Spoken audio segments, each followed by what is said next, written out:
ಇನ್ನು ನೇಪಾಳದಲ್ಲಿ ಗುಡ್ಡ ಕುಸಿತಕ್ಕೆ ಸಿಲುಕಿದ್ದಂತಹ ಕನ್ನಡಿಗರು ಪಾರಾಗಿದ್ದಾರೆ. ಮುಕ್ತಿನಾಥ ದೇಗುಲ ರಸ್ತೆಯಲ್ಲಿ ಸಿಲುಕಿದ್ದಂತಹ ಯಾತ್ರಾರ್ಥಿಗಳನ್ನ ರಕ್ಷಣೆ ಮಾಡಲಾಗಿದೆ. ನೇಪಾಳದ ಮುಕ್ತಿನಾಥ ದೇವಾಲಯಕ್ಕೆ ಕನ್ನಡಿಗರು ತೆರಳಿದ್ರು. ನೇಪಾಳದಲ್ಲಿ ಭಾರೀ ಮಳೆ ಹಿನ್ನೆಲೆ ಗುಡ್ಡ ಕುಸಿತ ಆಗ್ಬಿಟ್ಟಿತ್ತು. ಭಾರೀ ಮಳೆಗೆ ಗುಡ್ಡ ಕುಸಿತು ರಸ್ತೆಯಲ್ಲಿ ವಾಹನಗಳು ಪಲ್ಟಿಯಾಗಿದ್ವು. ಗುಡ್ಡ ಕುಸಿತದಿಂದ ರಸ್ತೆ ಮಧ್ಯೆ ಯಾತ್ರಾರ್ಥಿಗಳು ಸಿಕ್ಕಾಕೊಂಡ್ಬಿಟ್ಟಿದ್ರು. ರಾಜ್ಯದ ಯಾತ್ರಾರ್ಥಿಗಳ ರಕ್ಷಣೆಯನ್ನ ಸದ್ಯ ರಕ್ಷಣಾ ಪಡೆ ಮಾಡಿದೆ. ಎಲ್ಲ ಯಾತ್ರಾರ್ಥಿಗಳು ಕೂಡ ಸುರಕ್ಷಿತವಾಗಿರೋ ಬಗ್ಗೆ ಮಾಹಿತಿ ಲಭ್ಯವಾಗಿದೆ. ಬೆಂಗಳೂರಿನಿಂದ 2 ದಿನಗಳ ಹಿಂದೆ ಸುಮಾರು 50 ಜನರ ತಂಡ ತೆರಳಿತ್ತು.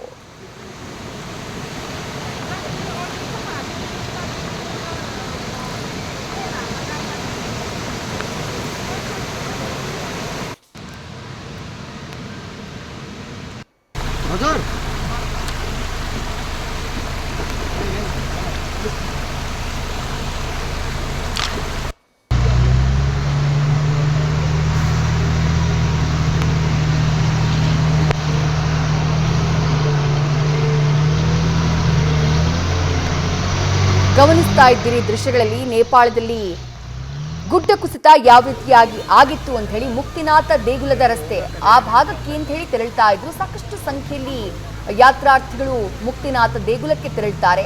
ಹಾಗೆ ತೆರಳ್ತಾ ಇದ್ದವರಲ್ಲಿ ಕನ್ನಡಿಗರು ಕೂಡ ಇದ್ರು. ನೇಪಾಳದ ಮುಕ್ತಿನಾಥ ದೇಗುಲಕ್ಕೆ ತೆರಳಿದ್ದಂತಹ ಕನ್ನಡಿಗರು ಈ ರೀತಿ ಗುಡ್ಡ ಕುಸಿತ ಆದಂತಹ ಕಾರಣಕ್ಕಾಗಿ ಸಿಕ್ಕಾಕೊಂಡ್ಬಿಟ್ಟಿದ್ರು. ಭಾರೀ ಮಳೆಗೆ ಗುಡ್ಡ ಕುಸಿತ ಆಗಿ ವಾಹನಗಳು ರಸ್ತೆಯಲ್ಲಿ ಪಲ್ಟಿ ಆಗ್ಬಿಟ್ಟಿದ್ವು.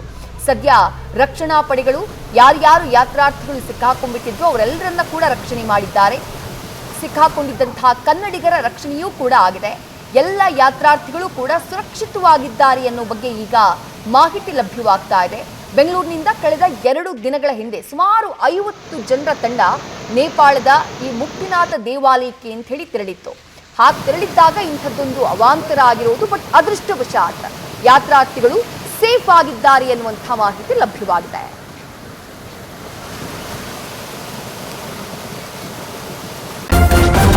ನ್ಯೂಸ್ ಫಸ್ಟ್ ನಿರ್ಭೀತಿಯಿಂದ ನಿಮ್ಮ ಪರವಾಗಿ.